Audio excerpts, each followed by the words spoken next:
Are you familiar with FBI Special Agents Kyle Seraphin? I'm familiar with the name. Is that yes? I'm familiar with the name. Familiar with the name. Familiar with the name. Let's bring in Kyle Seraphin. He's the FBI whistleblower who helped expose government censorship of our First Amendment rights. Now, we only have this memo because a recently suspended FBI agent called Kyle Seraphin brought it to the public. And we're grateful that he did. Kyle, thank you so much for joining us tonight. He's the host of something that strangely is called the Kyle Seraphin Show. Kyle Seraphin, I can't thank you enough for speaking out. I knew you guys were out there, and I knew it was just a matter of time, but you got a lot of guts putting your face and your name to this. You're doing a service on behalf of the American people, and from the bottom of my cracked and broken heart sometimes, thank you very much. Take a look behind the curtain with a real whistleblower and American patriot. Prepare to embrace the uncomfortable truth because this program has no time for comforting lies. Here is civil liberties enthusiast, Second Amendment defender, and recovering FBI agent Kyle Seraphin. Well, hello, my friends, and welcome to the Kyle Seraphin Show. Today is Wednesday. It is July the 24th, and we are rolling live on rumble.com/Kyle Seraphin. You can also find us on Locals, which is just KyleSeraphin.com. That will redirect you to where you want to be. If you want to join us on Locals, I'm putting out some stuff that I'm not going to put anywhere else out. I think that there is a reason to have paid subscribers. We really appreciate that you guys are doing that. And if you're looking at moving from Rumble over to Locals, I think that'd be totally fine. I see a lot of you that have subscribed over on Rumble. We're really appreciative of that. But if you want to support us at any time, you can do that. And I'm going to start putting out some live streams out there. We're going to start putting out some breaking news types reflections and things like that. So if that's interesting to you, by all means, join us on Locals. Really glad that you guys have done that. And right now we only have the ability to do a 30-minute live stream. So this show cuts off halfway through, but we'll work it up to the point. I guess we need 100 followers over there, or we need 100 subscribers. So we'll get it done, and then we can do the 2-hour live stream. A lot of stuff going on today. Obviously, you guys know what's going on with Kamala Harris being in the race. So the game has changed. We're going to be talking about that. We have to talk about that. I'm going to give you a little reflection that I have about shooting. When I used to sneak away to go and have some time alone in the desert, some people go to the desert to pray and reflect, and I would do that too, but I would usually do it by shooting. It allowed me to get my thoughts centered. I used to tell people that shooting, particularly precision shooting, it's kind of like man yoga. You get a chance to be alone with your thoughts and reflect on a single thing, a single point, a single goal, and then in the accomplishment of that goal, oftentimes other things are illuminated. And so for me, I want to kind of give some reflections about shooting in general and why that sort of gives me a broader context about what we're talking about here, which is to say that this country is in an interesting moment, but I don't want to get sucked in to that narrowness because there's a lot more that's happening. So that's part of it. We're also going to talk about some news that dropped yesterday. And of course, the people who dropped it did a, let's just say a piss poor job. Let's just be very honest about it. I was pretty disappointed last night. We've had a story that's been sitting in our back pocket for almost 2 years. And that includes me and Garrett O'Boyle. It's the story that is very important to our lives. We're going to cover it today a little bit. And then thankfully, The Blaze is actually going to have me up in Dallas. So we're going to have to leave right after the show on Friday and do some work. There are going to be some stories dropping about this that's a little bit longer form. The timeline and the insanity that is the lifespan of the Suspendables so far is probably more insane than most of you guys realize. And one of the groups that has been able to keep us floating and made sure that we are able to do what we do are my friends over at Catholic Vote. So I do very much appreciate them. I appreciate you guys supporting them. If you even just get the loop and you're just part of the million or so folks that are getting that email that are available for tasking, that can learn about what they're sharing in the world. They're America's top Catholic organization, which obviously I'm a practicing Catholic, but they're also just in the general fight for faith, family, and freedom in the United States. It's Catholics that care about America, hence Catholic Vote. It's a political action group. CatholicVote.org is the website. If you want to financially support them and their efforts to get people out into the voting boxes to move the needle forward in this country, and that's not just for President Trump, but also for down ballot races, CatholicVote.org/give. That's where you guys can donate money. They've got the book, which some of you guys have just cited there. I've got this one right here. This is a book that I wrote one of the 13 chapters in, and you guys can find that. It's a little more about my story. It's kind of about the betrayal of the FBI. There's a lot more movement in that. I think mine is probably the least compelling article. Maybe it's just because it's my story. But check out Catholic Vote and support them and support our channels that also do content over there. We're going to have a subscription-based thing that they're doing in the future. Neat stuff coming out from Catholic Vote. Just, you know now. You've heard. All right. Let's get into this stuff. This is coming from ABC. Everybody in the news media right now, every single person that is a commentator and sitting in this space has got to now redefine the cringiest, creepiest, childless, barren goofball, this awkward human being called Kamala Harris, who was destroyed by Tulsi Gabbard, who had no shot in the for president in 2019, 2020.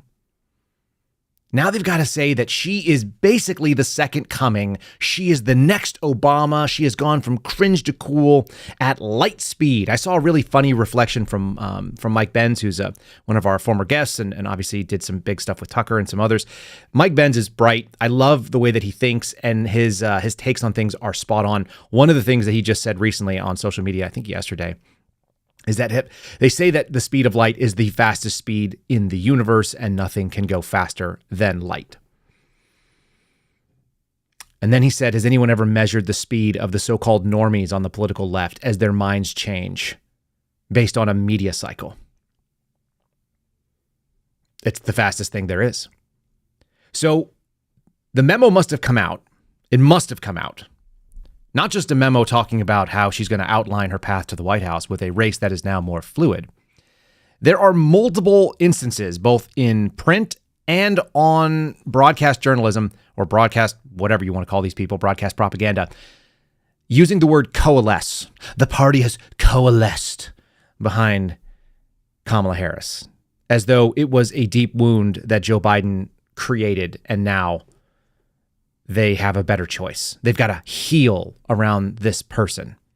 And then they're going to take it over the top, and various people will. Of course, we're going to end today with a little clip from Van Jones, who says it perfectly because he's Van Jones. Van Jones is famous for crying when Hillary Clinton lost in 2016. I literally will never forget that until my mind is completely gone. The moment of Van Jones sort of sobbing on CNN saying, what am I going to tell my children that Donald Trump won? Maybe the funniest thing that's ever happened in politics for me. I was laying in a bed at the FBI Academy at Quantico. I had a roommate and I giggled so hard. And I mean that. I giggled so hard that I had tears coming down my face. And my roommate, who's a really nice guy, works in Boston, woke up and he looked at me and he thought that I had lost my damn mind, which I sort of had because Van Jones was crying on television. It's like a grown man. Unbelievable. Really, really bizarre times. So we're going to get there in a second too. Let's kind of talk about what they mean here. This has opened the race up to persuadable voters, according to the campaign manager, who was Joe Biden's campaign manager. Now, Kamala Harris's campaign manager. But is that even true? The persuadable voters? The race is more fluid. The vice president is well known, but less known than both Trump and President Biden, particularly among Democrat-leaning constituencies. I don't think that's true. It's not that she's not well known. It's that vice presidents don't do anything. Think about the great accomplishments of the great vice presidents of your lives. I'll give you a moment. Can anybody tell me anything about what a great job a vice president has done? But we can talk about a failure when you give them a job. If you were to give, say, someone the job of going out and finding out what the underlying problems are with the border, the lines of attack against Kamala Harris are fruitful, and they are many. They are multiplicitous. She's also like a lunatic lefty.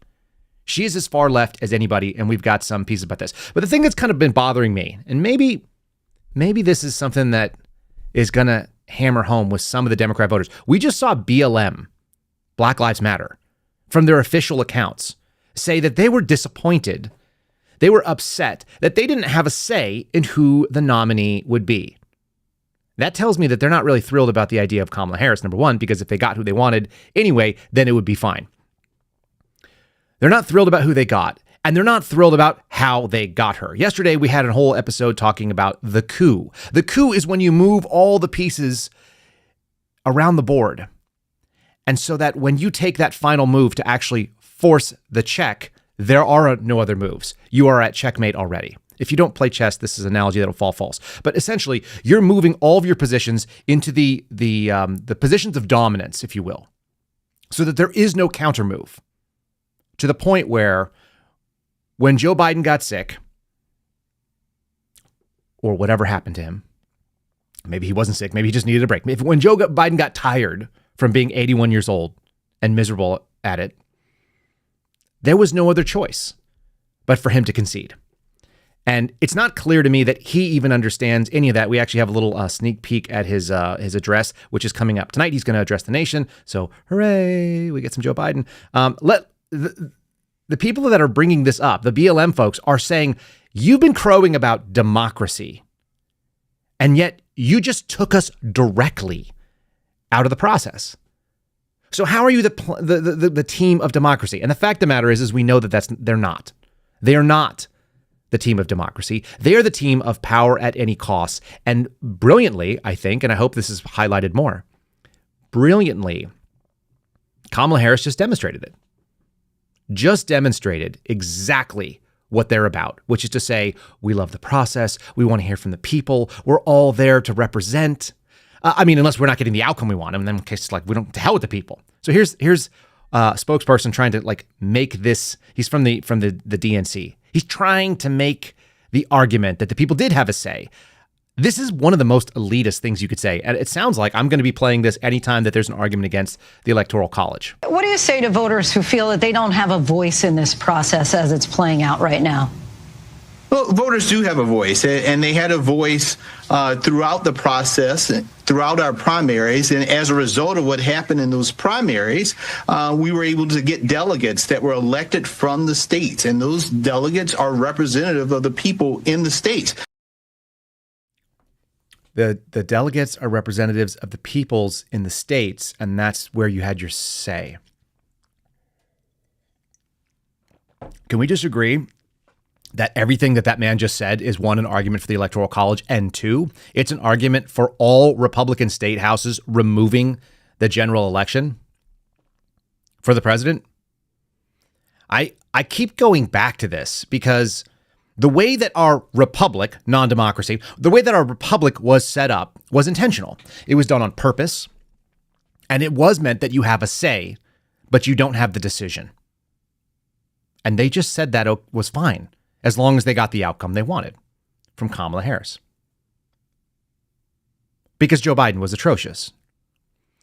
The way that our republic was set up is that you were supposed to have a couple of different, very specific choices. And the ones that were going to be closest to you were chosen by you. You're allowed to elect anybody in your town for whatever sort of government you have in your town. You can elect a representative to your state houses. And they should come from a small enough area that you probably see them either at a grocery store or at the market or on the farm to market road or wherever the heck it is that you live, rural or urban, that you have the potential of coming across your state representative because they are regular people. They are representatives of you. Okay. And then you have a representative in Congress. That's supposed to be a finite amount of space. That representative in Congress is supposed to be out there conveying the will of the people broadly based on population and representation. And then we have the Senate. And the Senate is meant to, it doesn't do it anymore, but the Senate is meant to represent who the state house's majority wants to represent them. We're supposed to have the states represented according to the makeup of the legislatures in the Senate. We're supposed to have the people represented according to the makeup of the population more broadly in the House. And the president is meant to be selected by electors who come from the state houses. It should be more in line with what goes on in the Senate. That's it. That's the way that it was done. They're kind of cool with that as long as they get their preferred outcome. Right up to the point where they think that they have the popular vote on their side, then they're very much upset about it. I think the argument you just heard there from the DNC is the argument for removing the popular vote. Now, I'm kind of elitist in this way, guys. I really do. I think there are people that know better than others. Just use your general thoughts. How many people have you met in your life that make really good decisions all the time? And you're like, yeah, I would trust that person as a proxy for me. It's pretty rare. In fact, it's so rare that when you get to the higher levels of government, it's literally supposed to be a winnowing peak to the point where it's only a few people. We're talking about 100 senators that are selected by whoever the best of us are that we put out in the House. Obviously, that's not how it works. We know that politicians are not the best. But if they were, like they used to be, there were people that were the smartest, they were the wealthiest, they were the most educated, they were the most civic-minded people. They walked away for almost no money, and the power wasn't that good. There wasn't a way to get rich, Nancy Pelosi style, by being in politics. You were already rich, and you were rich because either you inherited the money or you did something quite well. You were accomplished in this country. And so there is an argument for oligarchy. And I would make that argument generally speaking, even if that means that I'm not in power, because I probably am not in power. Like, I'm not rich enough, even if I'm smart enough. I just don't have the money. And I also don't want to be in politics. There's a really, really interesting, weird dynamic that this country was founded on, which is to say that more voting, I actually don't think is good. And that may challenge some of you. But think about the average American. We've lost 15 IQ points on average in my lifetime in this country. The people that are coming in younger are not reading as much. They're not holding on to as much material. They are not processing at a high level. They are reacting to garbage like TikTok videos and getting their information from Reddit or 4chan or whatever the hell people go and find their information instead of actually reading printed sources and people that actually have stamina, that actually have some journalistic ethics, that actually have an editor and a process. That doesn't happen. So there is something to be said that there is better information. There are better people out there. And right now, we're getting less and less. Do you really want the younger and the dumber people voting? Do you really want the older and dumber people voting? Should those people's votes count as much as yours if you are demonstrably more capable? I'm just challenging you to think about this, because the whole concept of them saying, well, we're a democracy and every vote counts. Should it though? Should it? If you don't make any money and you don't pay any taxes, maybe you've retired. Maybe you've reached an age. Maybe we grandfather certain people in there. But I'm just saying, if you don't have any money in the game, why do you have a say in how we use the money? Particularly the people who across their life have not actually contributed to the system we're all paying for. Now, look, I will also go on record and say that I just don't think the federal government should have nearly as much money or capabilities that it does. So there's that. But since we're in this world, and the Democrats are now making the argument for oligarchy, which is what they just did. And by the way, they did this with Hillary Clinton too. You guys remember how well it worked out when you didn't go with the will of the people? It's very weird. The good news is that they're making these arguments and they're going to try to step out into the public and say, look, it's for the country's own good. It's for Joe's own good. I'm not even convinced that Joe even knows what happened. So here's Karine Jean-Pierre going out on The View. She's not doing press conferences. They're not covering this in a meaningful way where the White House steps forward and says, okay, ladies and gentlemen, here's what we'd like to say. These are our talking points. And but by the way, here's the president of the United States to tell you that he dropped out of the race and that he's still capable of being president. Nope. They went on The View, where the dumbest, least capable people are also voters, apparently. So here's the argument. Does Joe feel betrayed by any of that, or does he understand that it was for the country also? I mean, look, he's going to speak tomorrow. We'll hear from him directly, and I think he'll address whatever is on his heart. Like you said, he has a big heart. Yeah. He understands where people are. He understands having done this 36 years as a senator, 8 years as vice president, and now almost 4 years as president. He gets it. He gets where we are as a country. Let's not forget, there's a lot at stake. There's a lot at stake, guys. They're not kidding. Our democracy is at stake. A woman's right to choose and to make decisions on their own bodies at stake. And let me people's incomes are at stake. Yeah, There's so much. Voting rights is at stake. Oh, there's so much at stake. The democracy, which we just undermined by appointing somebody as the representative without ever actually getting a single vote in a primary. And also abortion. We have to kill babies. I mean, that's breathlessly what is so important. Meanwhile, Kamala Harris is essentially giving a eulogy for the guy that's sitting in the office. That is her boss. You want to hear that? Because I got to play it. Tell me this doesn't sound like something you would stand up and say at the end of this, while he's lying in state in the rotunda. It has truly been one of the greatest honors of my life to serve as vice president to our President Joe Biden. Joe's legacy of accomplishment over his entire career and over the past 3.5 years is unmatched in modern history. In one term, think about it, in one term as president, he has already surpassed the legacy of most presidents who served 2 terms in office. I guess the legacy is that we're just going to do lies. That's Joe Biden's legacy, right? He just makes shit up. He just says things that are not true, and everyone just goes like, but is that true? Did you actually drive a truck for a living? Were you actually a professor of constitutional law? Oh, you didn't do any of those things? You were 29 years old and you went to the Senate? You've never had a real job outside of government? Oh, and your job is actually peddling influence and access to your family? Okay, roger that, dude. So that's the claim we're going to make. I guess Kamala Harris that's her being presidential. Listen to her. I don't want anything to do with it. And I'm not confident that Joe Biden knows that he dropped out of the race. Are you? Here's him getting off Air Force One. So they showed him, getting in to the vehicle. They showed him landing and getting out. And this is him getting out, taking a quick question. No response, by the way. So you're not going to hear a Joe Biden response. You can see on his face, who knows if this guy even knows that they kicked him out. He's just like asleep at the wheel. Why did you drop out, Mr. President? Why did you drop out of the election? Was it a difficult decision to make?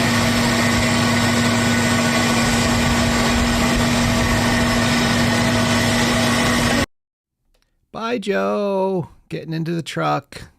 Getting into there and driving off. Do you know what the one thing that I saw in that whole video, little snip there that really caught me off guard? Very pretty, polished looking female Secret Service agent standing by the vehicle. She got right in that shot. She looks like she has zero function. She's already in a secured location. For some reason, I was honed in on the fact that we have women standing and guarding the president too. It's a bold move. Right? If you guys have ever watched Joe Rogan's stand-up comedy, I don't watch nearly as much stand-up comedy as I used to, but he does this whole bit about how we want diversity, but not that much diversity because the female Secret Service agent that was standing in the front door of the White House when they had the fence jumper that made it into the White House, like she's like knocked out. And she's like, wow, ow. And then the guy comes running around and like doesn't know what to do. Right. And then he got caught. But we're going to put the closest person to the president, like that's a body block on that side. It's not even as tall as Joe Biden, even in his wrinkled and crumpled form. Very interesting to me. Just saying, good for him for living by his values. Let's cover those values. Right now, the story is that if you attack Kamala Harris based on the fact that she has no qualifications, which is obvious, then you're a racist. That's a hell of a way to push it, okay? That's a hell of a way to claim that people are talking about she's a DEI hire. She's literally a diversity, equity, inclusion hire. That's why they hired her. Joe Biden said he was going to pick a black woman. Same reason as Ketanji Brown. Was she the best out there? No. Did they even act like they were going to go for the best? Was there any semblance of meritocracy? No, that's not what they're interested in. They get outcomes. And the outcome was they wanted Kamala Harris in the office. They got her. This story that you're seeing is coming from MSNBC, and it literally starts with the words, as Democrats largely coalesce. I am telling you that word coalesce will be heard on all of the lefty sides. I don't know why. But the pundits and the politicians on the right have resorted to racist dog whistles. We're back to the dog whistling Donald Trump 2016 claim. It's so hollow and it falls so flat. Nobody cares about being called a racist. They've done the Boy Who Cries Wolf routine and they've destroyed the word racist. Actual racists right now don't care about being called racist because they're racist. But people who used to really worry about that are like, everybody I know is racist. Apparently everything is racist. You're dumb. You blew it. We don't care. You called Donald Trump racist. You called anybody that voted for Donald Trump racist. Half this country is apparently racist. These are useless attacks. But they're out there going after Tim Burchett from Tennessee, saying she's a DEI hire. The represented, Glenn Grothman said that she was chosen because of her ethnic background. Literally, it was stated.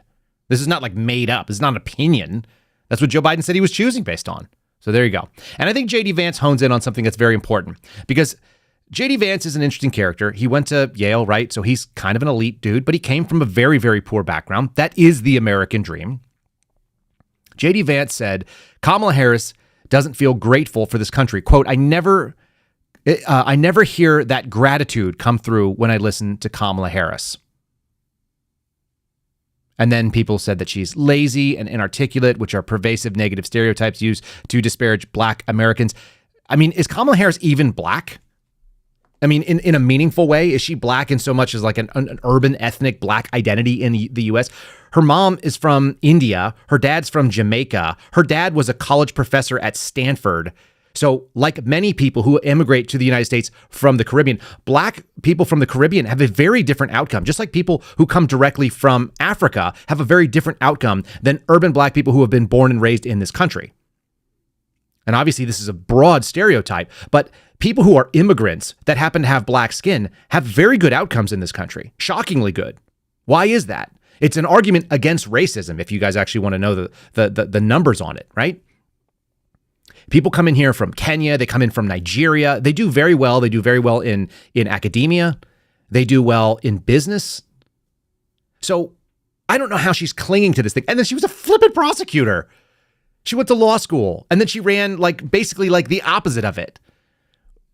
And it being the urban identity that people kind of associate with Black. In fact, I would call the racism that actually exists is when people try to say Donald Trump is more Black than anybody because he's been shot and he's got multiple babies, mamas, and all this crap. He's got cases and mugshots. That stuff is horrible. And we want to sell sneakers. Gross. All that stuff, I despise that. But it's very interesting that we're going to get a hard time talking about a woman whose dad was a college professor at Stanford. There he is. What Kamala Harris is a woman who has no children, which is very interesting. I don't know how many presidents we've had. We should probably look it up. We haven't had very many presidents that have not had children. The reason why that's so important is because then you have skin in the game for the next generation. Even if you're a terrible father and raised a crack-headed, prostitute whoremonger, whatever you want to call a whoremonger. I like that word. Like Joe Biden. Having kids is a thing, and it changes the way that you look at the world, even if you're a selfish and nasty person. At least Joe Biden wants his own family to prosper.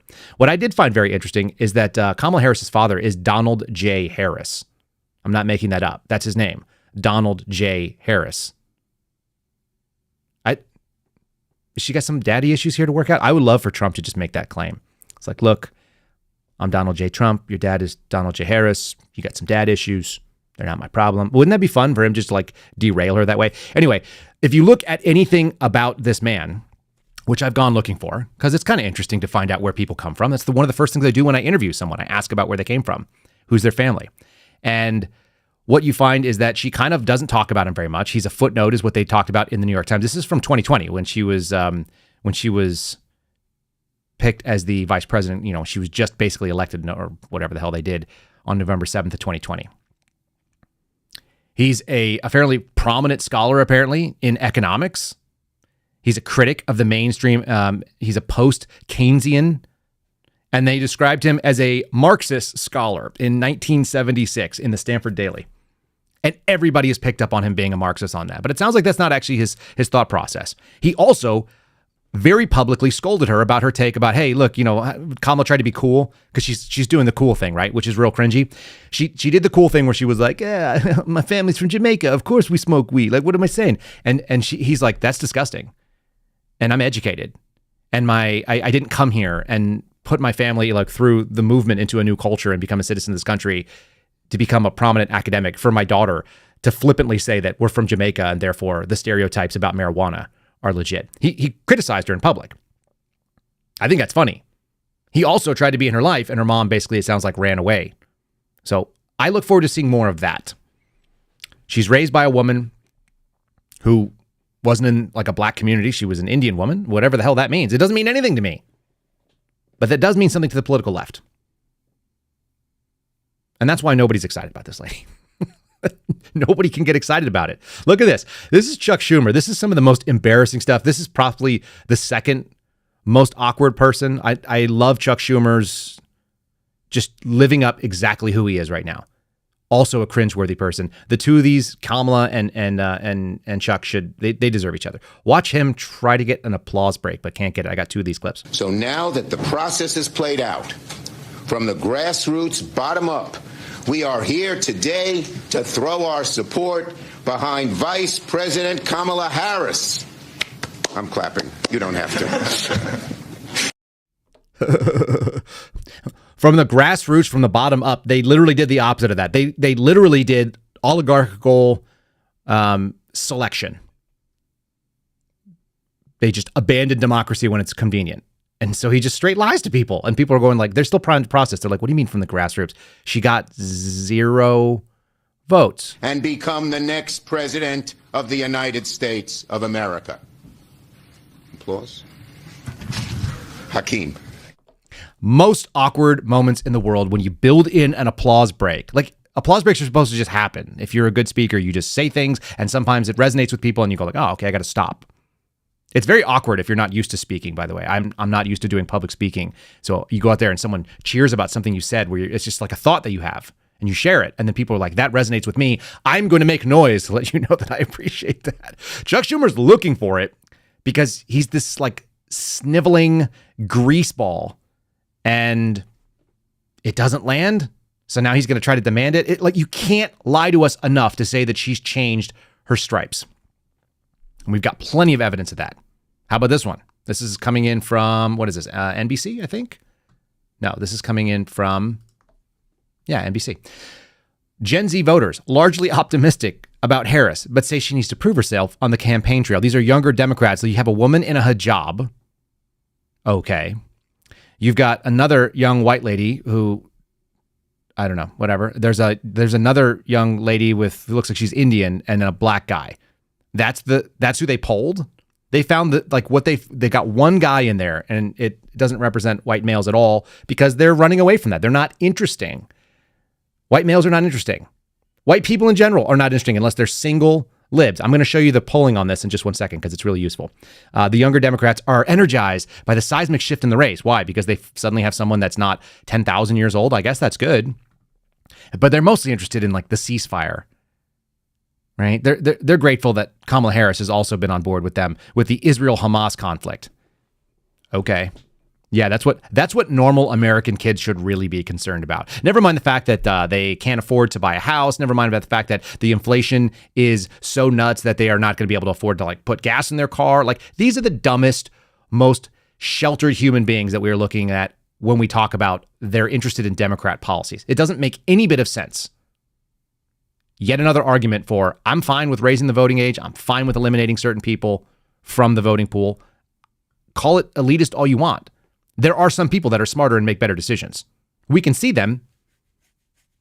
We can see them in the game.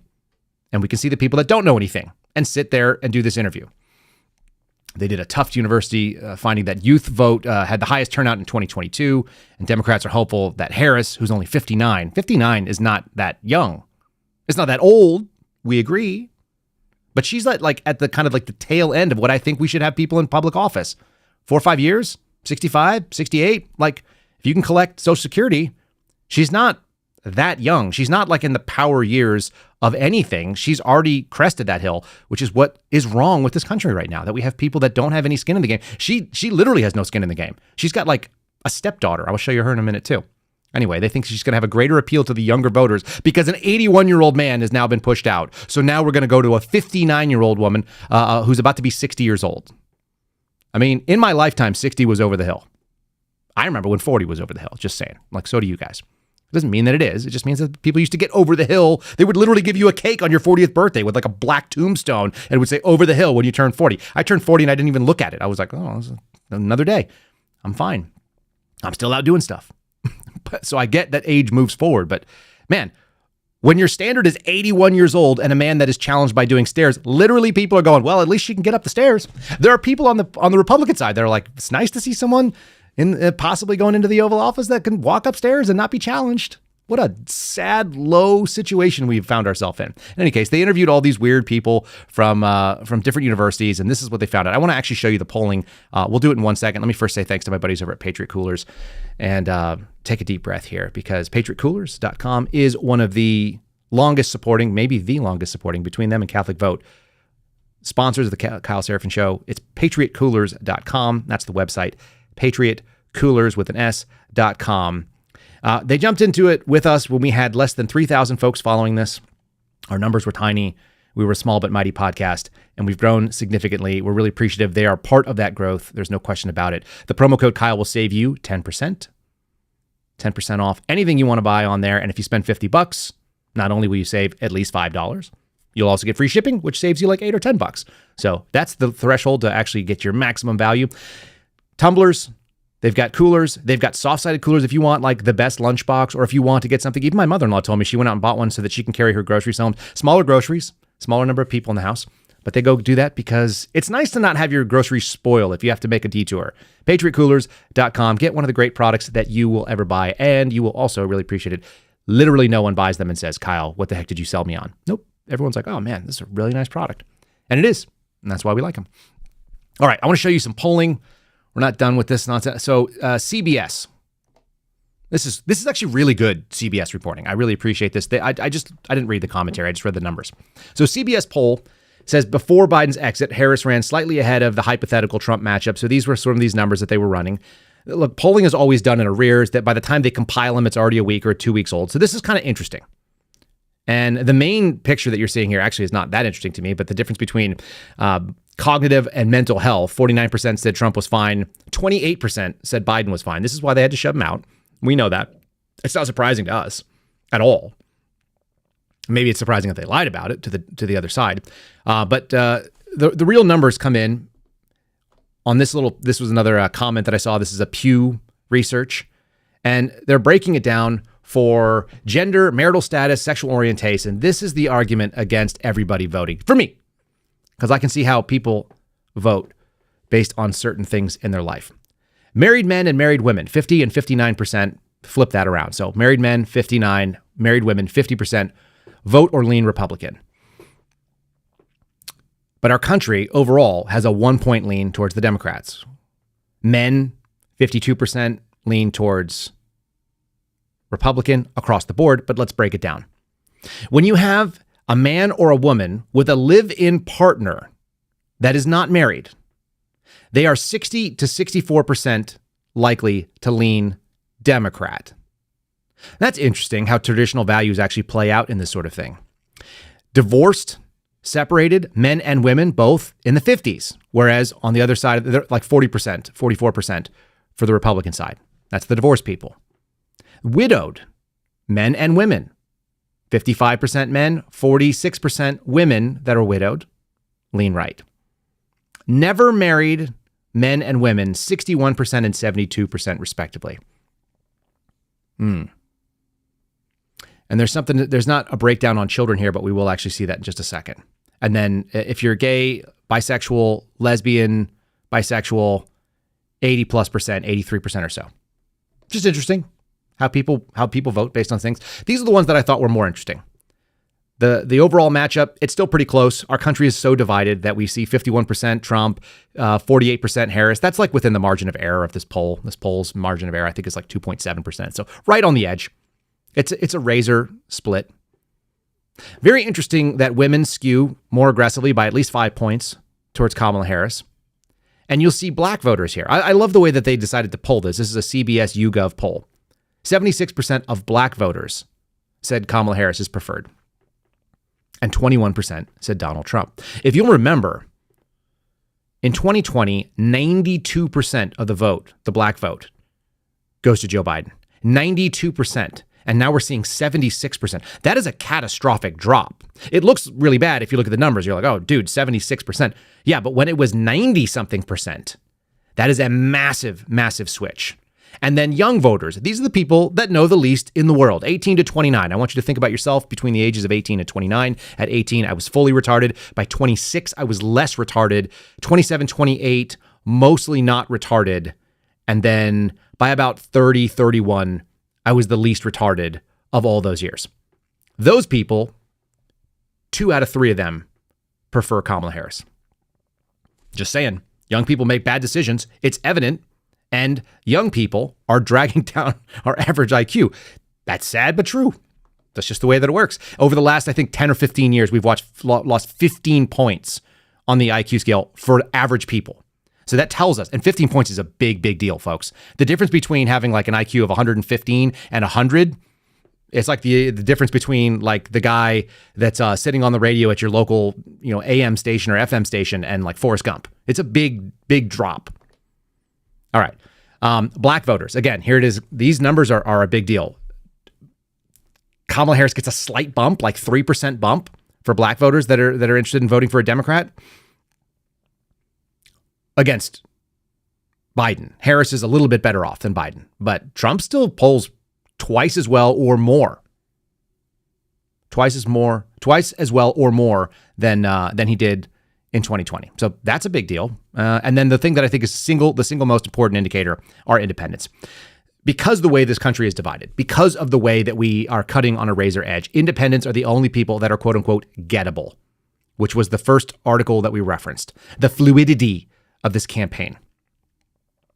Independents skew 54% to 43% towards Trump against Kamala Harris. That's very, very interesting. And it also gets worse when you start talking about people with higher degrees. Why? Because people who go to college end up being indoctrinated with a lot of left-wing ideology, unless you're a contrarian like me, where you go to a college and they tell you things and you're like, well, I don't agree with you. I don't think anything you like. Oh, you think that you're special because you have a college degree? I'm going to go enlist. That's right. Officers are wimps. I'm just going to move on and do something harder. I'm going to go take orders. I'm going to go make $18,000 a year. Screw you.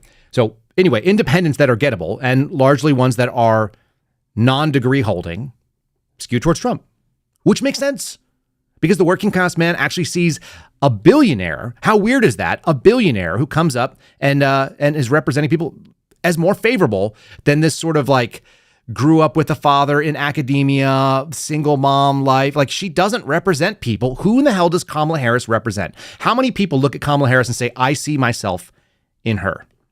I think the numbers are very, very low. And then just on the straight job numbers, this is also useful. As I said, I don't know any vice presidents that did anything of value that anyone remembers. You might get some shade thrown on you by being part of an administration that sucks. 42% of people approve what Kamala Harris did as vice president. Remember, it was like in the 20s. 28 to 30% was Joe Biden's approval numbers. But 58% disapprove. I don't even know how those numbers line up, by the way. How is that possible? How did they get 58? No, that's right. Is that right? Sorry, it's been a long day already. 58% disapprove. Anyway, almost 60% of people say, nah, not into it. Don't like what she's about. This is why the argument gets made that women who are not married are in bad shape. 68% of them vote Democrat. They represent 23% of the country. They are the actual firewall. It's not black voters. It's unmarried women. It's the cat ladies. And for those who are the distinguished and discerning listeners of the show that happen to be unmarried and women, I'm not talking about you. You're in the 31%. Look there. There you are. 31% represented. But 68%, many of your colleagues that make the choices or life made the choices for you are unmarried. 68% of them vote Democrat. And that's pretty overwhelming. So you can look here. Married men, 60% end up voting Republican. Married women, 56%. Unmarried men, 52%, much weaker. If you want to increase the numbers of people who vote on the right, people need to get married. Man, like there it is. Traditional values. Let's talk about some of the non-traditional values that this lady has. I want to just play you this because this is about one of the most un-American things. And then we're going to go take a stab at the myth of the self-made man, because that's the attack on JD Vance. And it is kind of fun. So here, check this out. This is how wild Kamala Harris's position is. Must be addressed. The bill also says, quote, every individual who is a resident of the United States is entitled to benefits for health care services under this act. Not every individual who's a citizen, but every individual who's a resident. Mm-hmm. So you support giving universal health care, Medicare for all, to people who are in this country illegally? Let me just be very clear about this. I am opposed to any policy that would deny in our country any human being from access to public safety, public education, or public health. Period. Period. That's what she says. Now, I'm fairly confident she'll run away from this because it's not a winner. But that's to say that Kamala Harris is inheriting the banner of the Biden-Harris administration, which is lies. And this is the lie that's been told over and over It is very, very hard to convince people, particularly men. Women come from a default position of trust. Men come from a default position of distrust. This is a fundamental difference between men and women, always has been. Why is that? Because if men trust in the physical world where they are out, working, this is evolutionary stuff. If you were to go out and have men trust in a physical way, they could end up dead. It's like, oh, I trusted the wrong guy to go hunting with, and he killed me, and he took my stuff. Like, that's not good. Women have to trust as a default position because they are, let's go back 10,000 years, 15,000 years. They're like raising children. They're doing the hunting, the gathering part of things, right? Like they're part of community. It's a group of people. This makes sense. Like, we're built this way. We don't have to argue about it. They've lost a lot of men in the Gen Z sort of thing who generally go along to get along with whatever women are into so they can get women.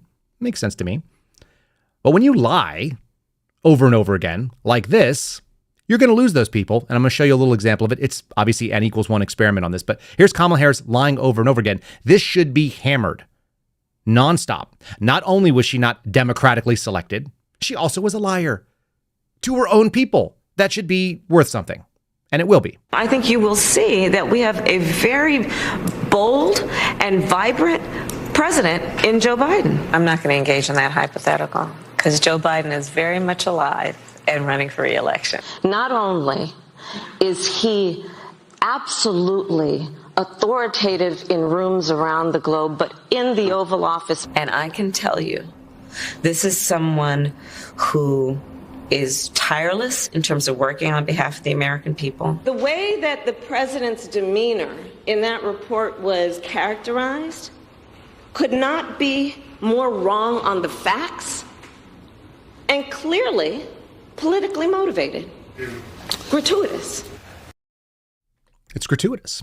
That's what it is. Well, you're going to lose some voters when you lie to them, it turns out. Kind of like this guy. I think that if the DNC would have taken this path maybe 2 months ago when these same problems existed, I might have leaned towards Kamala, our vice president. Now, knowing the things that they've been hiding in plain sight from the American public, I cannot find it in myself to vote for a Democrat, and potentially I might never vote for a Democrat again. Oh, he might never vote for them again. That's a break in trust. Really important. It's a big deal. When you break trust with men, you're going to have a hard time for a long time.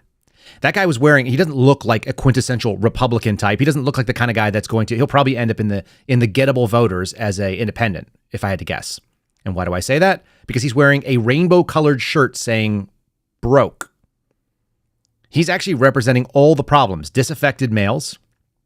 He's wearing a flat brim hat, looks like a skater type, and a backpack, right? So it's like not what he's not wearing a suit. He's not going into a business job. That guy's probably facing down the economy like a lot of people are that are young in his age, in their 20s, and going, this isn't it. Like, and you lied to me. And you lied to me for too long. You lied to me to the point where now we're in crisis and we're 3 months out and like, I'm not jumping on your boat. You can't get me to go with you because you broke trust. It's a big deal. Let me end with Van Jones. I'm going to end my thoughts on Kamala Harris with Van Jones, who listen to his words, okay, but also listen to the energy that he says them, because he's talking about how excited he is. Like, did someone write this for him and he just refused to be acting as well as he did on the Hillary Clinton night? This is maybe the worst acting, the worst sell job on the words. Like, the words and the way that they're said do not line up. His affectation is so flat. It says anything other than high energy. So here's Van Jones telling us that she's basically super cool right now. Go Kamala. Go Kamala. Free at last, free at last. Kamala Harris is unleashed. She's just brilliant. She's just, the energy that's coming off of her is the energy that's coming off of the American people. Look, I mean, this is 2008 vibes already. She's done in literally 48 hours things that were considered impossible. She got the nomination. She took over she's a cultural phenomenon now. TikTok loves her. She raised more money than anybody. She signed up 50,000 people. You can do your whole career and not get 50,000 volunteers. She did it in 48 hours. You are witnessing the birth of a cultural phenomenon. And you need a cultural phenomenon to stop a cultural phenomenon. Donald Trump is a cultural phenomenon. So now you've got two superpowers colliding, but this one just came out of nowhere. Listen, a week ago, 2 weeks ago, people were like, hey, Kamala Harris, I don't know, she can't win, I don't like her, blah, blah, blah. All those people are marching in line and getting in formation. It's unbelievable to watch.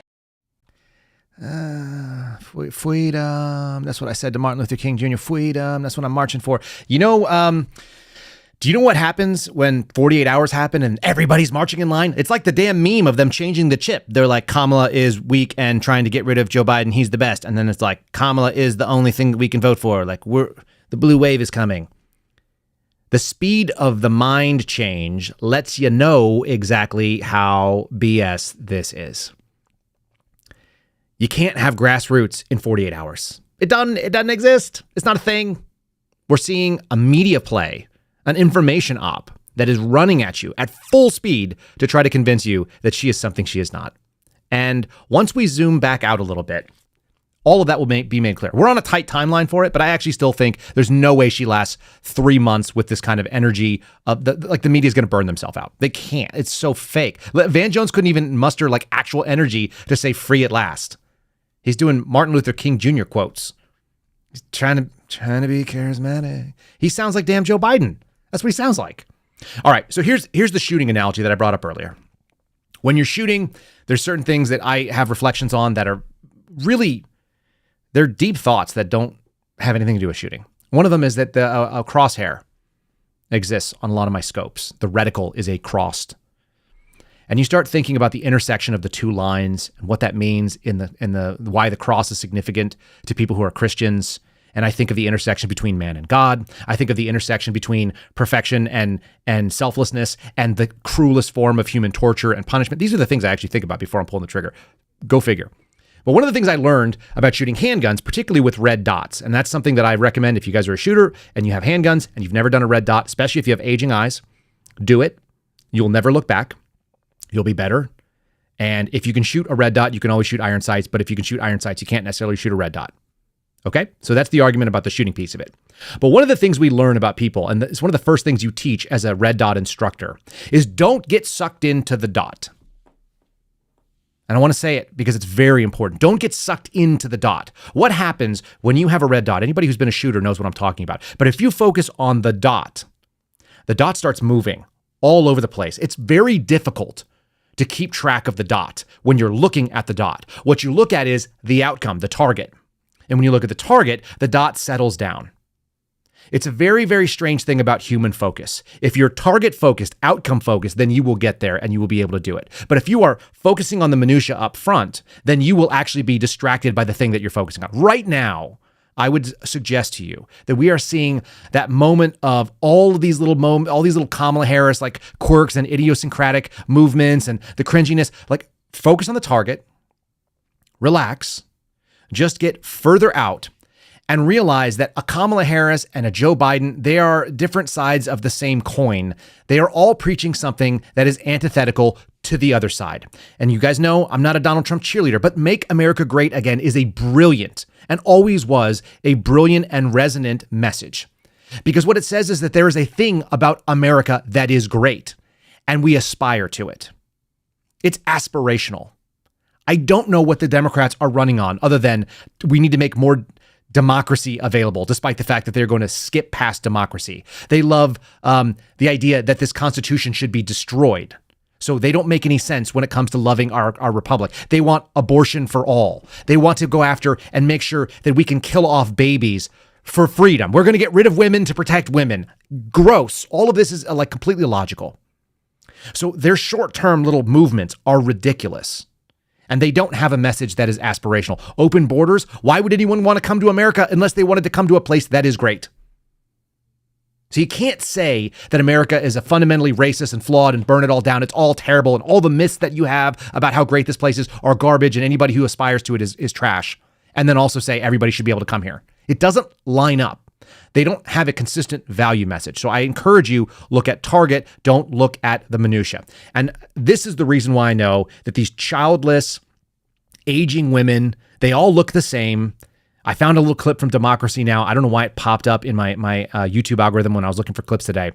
But this struck me because all of these women have the same vibe. And they aren't all like specifically white, but they're all white, probably unmarried, lib women. They are the worst people in America per Steve Friend, and I don't disagree with him. These are the people. There was a debate online with Cassandra McDonald, who is one of the bookers for Timcast, and I'll be on Timcast in the first week of August, so just so you guys know. But I was following something she said, and they're attacking her. She's like, all the girl bosses coming out of the woodwork to tell me that I don't need a child to validate my existence. I said, you will be vindicated when you are surrounded by grandchildren, and those women are waiting to be eaten by cats.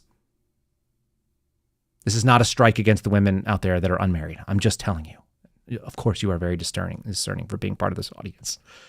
But is that not the goal, to be surrounded by a life of accomplishments and grandchildren and family and love? It's an aspirational goal, even if you don't achieve it. Or you can be like these people. And I will agree with Steve Friend. These people seem like the worst people in America. And I don't agree with anything they say, especially the attacks on the quote, so-called myth of the self-made man. These are the lines of attack going against JD Vance, which I'm here for it. This is Democracy Now!, democracynow.org. War, Peace, and the Presidency, Breaking with Convention. I'm Amy Goodman with Nermeen Sheikh. We're continuing to look at Donald Trump's running mate, Ohio Senator JD Vance, who first gained fame after he wrote his memoir, Hillbilly Elegy. We're joined by Nancy Eisenberg. She's an American historian and the author of the award-winning book, White Trash, the 400-year untold history of class in America. She wrote a widely cited review of Hillbilly Elegy for the New York Review of Books in 2018, headlined Left Behind. She's professor emeritus of history at Louisiana State University. Welcome to Democracy Now! It's great to have you with us, Nancy Eisenberg. When President Trump named JD Vance as the vice presidential nominee, as his pick to be vice president if he wins, can you talk about your response, informed by your response to Hillbilly Elegy? Yeah, hi. I wasn't completely surprised because I did write a review that I think didn't go along with the general chatting class consensus that Hillbilly Elegy was somehow a revelation or told us the truth about the people who were supporting Trump. I'm more skeptical. I was skeptical from the beginning because memoirs are about self-fashioning. The strongest message in Hillbilly Elegy, which is the one that was echoed last night at the Republican convention, is the self-made man myth. This is the myth that somehow America creates opportunities, and just like Benjamin Franklin, you can fashion yourself and you can rise the ladder to success. And this. I know I just subjected you to 3 women of different ages that all look like the Crypt Keeper. But isn't it worth knowing that this is the core movement within the Democrat Party? These are the people that are excited about Kamala Harris because they were told to be excited about them. And there's a myth, apparently, of the self-made man. Allow me to break that myth, because there are self-made men in this country, and there always have been. It's not a myth. It's real. People come from, what do? They do something that has to be done. It is a uniquely male position, generally speaking. You know how we do it? You go all in on a zero-fail mission. I used to joke that when I would do renovations in my home, like take apart a bathroom because it was gross and my wife didn't like it, it was a zero-fail mission, because if I didn't succeed, then we didn't have a bathroom. And that's a big problem when you've got kids and a wife and people need to do. They depend on a certain thing. You must step forward and do the thing that you're called to do. The only way you do that is become a leaper and not a looker. My wife and I had this discussion before we got married. I said there are people that are lookers and there are people that are leapers, generally speaking. That means some people want to keep one foot on the safety and stretch that foot out, they die, or they don't succeed. The people that succeed, they go for it. Some of them fail. Oftentimes they fail. But you're not going to have great success without basically leaving the safety and going in. I'm going to play you a quick little clip. I found this clip. I love this. And here's one example of the myth There are tons of these examples, by the way. You know people that are like this, that have carved something basically out of sheer force of will because they've decided to leave safety and move out and do something that they could fail, but they will fail while daring greatly. All of this is very American and it's aspirational. It's the opposite of what the Democrat Party talks about. And it's the opposite of what those crypt keepers were saying. Good evening, my fellow Americans. That is not it. It looks like this. Excuse me, sir. Question for you, sir. Have you ever been broke before? Broke, yeah. And what do you do for a living out here? No, I'm not doing this. Too quick. I started the channel. I love it, but I'm not doing it. I started the channel at UT Austin. I started the channel at the University of Texas. I grew to about 6 million followers. Did you interview the guy in the house that owns all the McDonald's? Yes, that was me. All right, I'll do it. You got me? Yeah, I appreciate like you, man. Yeah, That's awesome. A friend of mine. What industry did you decide to pursue a career in? Construction. Construction? Yeah. How long have you been a business owner for? Broad assumption, but 12 years. What's the greatest lesson that you've learned about entrepreneurship over these 12 years? Leave all the money in the bank. And is that a big mistake you notice a lot of business owners make is they like to take that money out? Flash, no cash. How did you get the money to start your business? Yeah, it's a great question. I flushed my 401k, so I took all the cash I had and went all in. Who was the most important person you hired? You know, the single most important. Excuse me, sir. Yeah, I'm pushing the wrong buttons. I'm very apologetic on that one, actually. I don't know why I pushed the button there. The most important piece there was that he said he went all in and flushed his 401k. And then he said that someone treated him like a sponge and it made him go out on his own. That's essentially the end of it. And then they asked him for the best piece of advice. The best piece of advice that he said he ever got was sit on your hands and listen. It's the opposite of what the chatting class lady had to say. It's the opposite of what the Democracy Now! Amy, whatever the crypt keeper there says, where she talks about, she talked for like 90 straight seconds before she let her guest even say hello. She welcomed her on without even giving her an opportunity to say, hey, thanks for having me. Or, hey, I look forward to talking to you. It's really weird, by the way, having been in that other seat where you're being interviewed.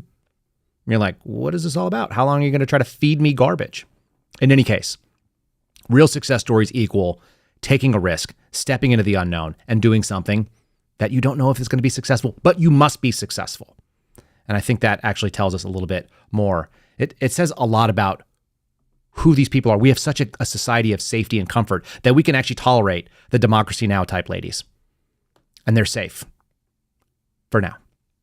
Not that they really want democracy, right? That's why they're into Kamala Harris. That's why they're going to attack JD Vance. Last little touch. You guys can read this. It's on my timeline. But we disclosed yesterday through Empower Oversight, and we're going to see Chris Wray maybe asked about this a little bit today. Some of you remember a Project Veritas video that went sort of viral. They were not nearly as They weren't nearly as well established on social media at the time because they were being censored. But Project Veritas released a video in May of 2022, someone behind a shadow speaking in a voice modulation. And of course, that was the reason why Garrett O'Boyle was removed from the FBI. Project Veritas, myself, Garrett, and his lawyers at Empower Oversight have reported and pushed forward that, of course, that was me doing this. Long before you heard my name, long before I was on the Dan Bongino show, months and months before then, I feel like I helped break the dam for FBI whistleblowers to come forward and push this out there. I'm going to read you quickly from the story that comes out of American Greatness because it's this was written at the time, it was May 11th, 2022. It says that a whistleblower went forward and spoke with James O'Keefe on a recorded interview posted late Wednesday about the FBI's direction and how it troubled a vast number of agents. Obviously, that was the case, and I believe that to be true even today.